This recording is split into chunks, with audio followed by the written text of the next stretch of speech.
Welcome to the Tech Egg. Don't get scrambled. Enjoy the video. You'll begin by launching Maps directly on your Apple Watch.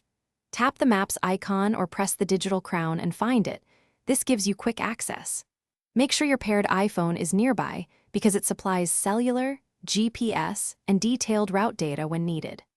Once done, confirm location services are enabled on the iPhone and that wrist orientation is set correctly on the watch so haptic turn alerts work. This immediate setup prevents delays and ensures accurate positioning as you continue to the next steps.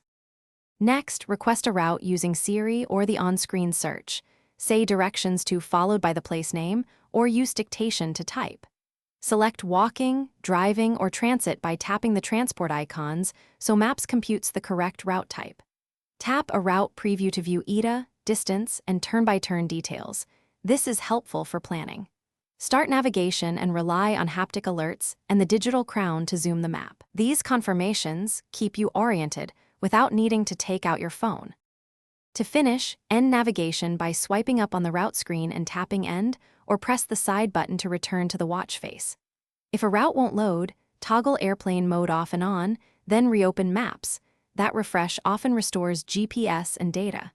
Make sure Bluetooth between devices is active. If problems persist, restart the watch and iPhone and check for software updates.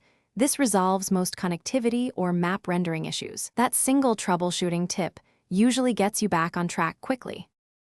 Thanks for watching. Consider subscribing if I helped unscramble your problems.